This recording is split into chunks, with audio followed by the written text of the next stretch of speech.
বিরিয়ানি খেতে কোনো অকেশন লাগে না।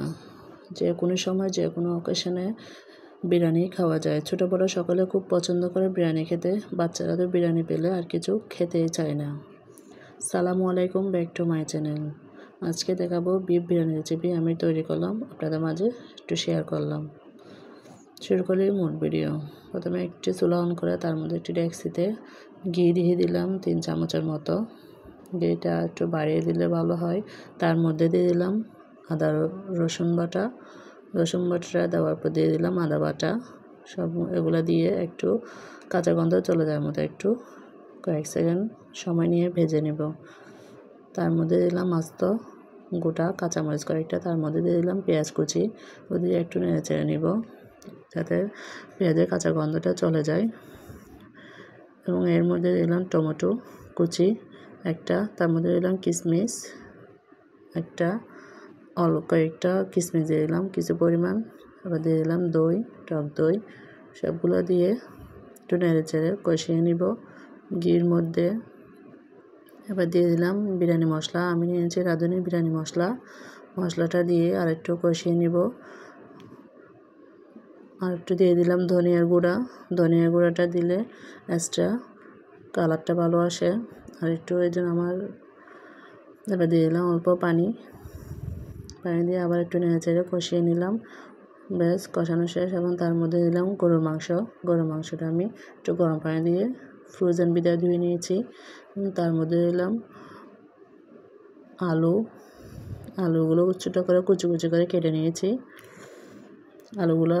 আলু দিলে বিরিয়ানিতে খেতে অনেক বেশি ভালো লাগে। আপনারা চাইলে ওটা স্কিপ করতে পারেন। এবং দিয়ে দিলাম অল্প ফুটন্ত গরম পানি দিয়ে একটু কষাতে দিব 10-15 মিনিটের মতো। মাংসগুলো সিদ্ধ হয়ে আসা পর্যন্ত একটু কষিয়ে নিব।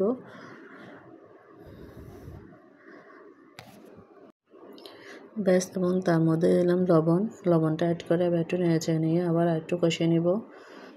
কে বিরিয়ানি খেতে পছন্দ করেন অবশ্যই কমেন্ট করে জানাবেন। এবং এবার কষানো শেষ। তার মধ্যে দিলাম পোলাও চাল। আমি পোলাও চাল নিয়েছি 1 কেজি থেকে কম পরিমাণ। মাংস নিয়েছি অতটুকু। আপনারা যে যতটুকু পছন্দ করেন অতটুকু নিতে পারেন। যার যার ইচ্ছে মতো নেবেন।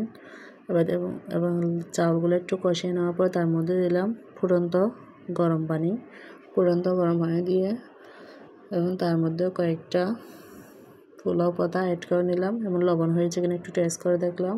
একটু কম হওয়ায় আমি আরেকটু লবণ দিলাম। প্রথমে দিচ্ছি সেগুলো হয় না, এর জন্য। এখন দিয়ে দিলাম 1 ফালি লেবু রসটা দিলে চাউলটা একটু ঝরঝরা হয়। আবার লেবু রস দিয়ে আবার নেড়ে চেড়ে দিলাম এবং সিদ্ধ হওয়া অবধি একটু দমে রাখবো। তার মধ্যে দিলাম একটু দুধ দিলে কালারটা একটু সুন্দর আসে। দুধ দিয়ে আবার নেড়ে চেড়ে নিচ্ছি।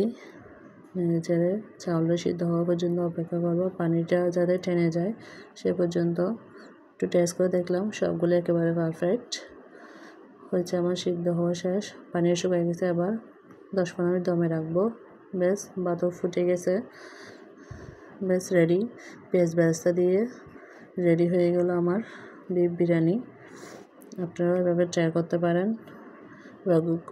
গরম ধোয়া ওটা বিরিয়ানির মধ্যে দিয়ে দিলাম পেঁয়াজ বেরেস্তা এবং কয়েকটা শসা দিয়ে এবং কয়েকটা লেবুর ফালি দিয়ে আপনারাও পরিবেশন করুন গরম বিরিয়ানি। আসসালামু আলাইকুম।